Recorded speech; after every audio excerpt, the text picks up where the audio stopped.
I'm Jeremy Roberts and I go to Union High School.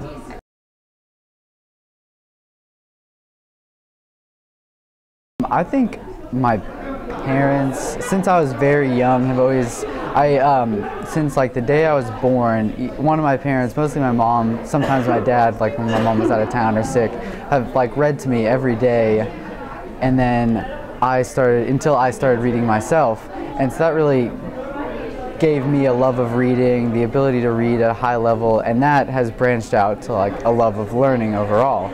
And so I think that is like the foundation from which everything else has been built. I've always been like an academic person. I've always like really tried hard in school. That's kind of been a part of my life since I was even like elementary school. And I started playing tennis in 6th grade. That's continued all the way through. I've been on varsity since like sophomore year.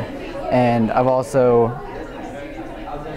done AP classes, like kind of tried to get ahead as early as possible, and as I've learned more, I guess my perspectives has changed, and I've gone from really being focused on like science and math and wanting to be like an engineer or a scientist, and now taking more like high-level English classes, taking more high-level history classes that Union offers has kind of expanded my perspective, and now I'm like looking towards doing like a philosophy degree paired up with a history or English major as well.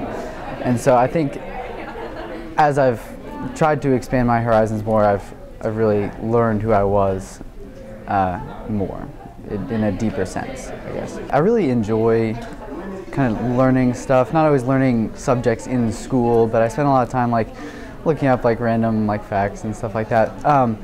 And so I kind of have to, when I'm like get on those days where I'm just like I don't want to do this, or in tennis season, because I play a lot of tournaments, so I get just tired, I get overloaded with work. I'm just like, you know, I have to kind of remember that I actually do really like learning this.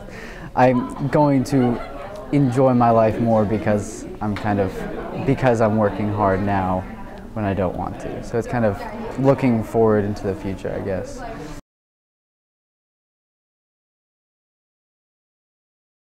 I'm thinking right now about public policy, about if you've like heard of like Brookings or like that sort of thing, and go into like a public policy think tank, and they take like societal issues and they research them, do like quantitative, qualitative research, and kind of like put out a proposal that is then like sent to representatives, sent to their staffs, and to be put towards an eventual law or policy.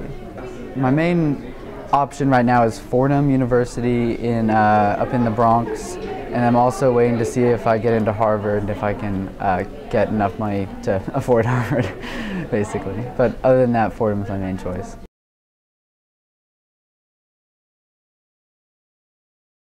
For me, sophomore year, I didn't really go anywhere. I hung out with my brother a lot. I didn't really branch out into the community. And then junior year, I went to the leadership retreat, and I really went out and got out of my comfort zone, made an effort to meet people, and I joined some clubs, and I got out of my comfort zone. It wasn't easy for a long time, but I found that people are really, even more than I thought, are really willing to involve you. Like the Union community is, everybody wants people to participate, and it doesn't seem like it a lot of times, but that's really what I've found. And so I think that, because I struggle a lot, and now I'm having the time of my life. I never thought that I would like high school this much. You know, high school is always a thing, gotta get out of here. And I mean, I'm ready to go to college, but I'm enjoying every day here at the high school. And so I think maybe encourage them to get out of their comfort zone, even though it will be tough at first, because that it will really, really pay off. And I think create a better community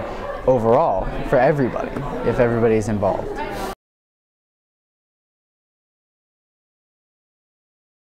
My number one advice for any student is go to leadership retreat, because that changed my high school experience more than anything else. And I think don't be afraid, because I think there's a perception of being an anti-intellectual culture in high school, you know, like, oh, you're a nerd, you're a geek, and that's seen as a negative thing. But I think don't be afraid if you're interested in like English, if you're interested in math, like go do it. You'll find that you'll enjoy your life more and you really can do both at once, and you'll be a lot happier than fitting in with like being like the stereotype of a high school kid and not really being true to yourself. So that would, I think, be the one thing I would include.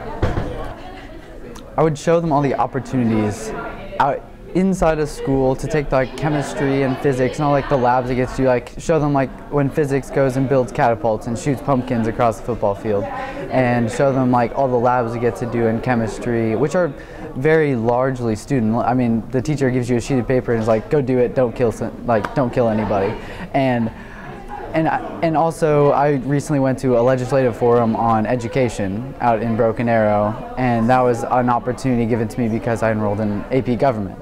And a lot of stuff like that. Like I was given the opportunity to speak to the freshmen at their Freshman Leadership Day because of me involving myself in unions activities. So I think emphasize the opportunities that are available in the high-level AP classes. Even though they're hard, they're so much more rewarding because you're not just getting by sitting in class going through the motions. You're really participating in your school and your community and the world around you. And I think that presenting all those opportunities in and out of school would be a good motivator.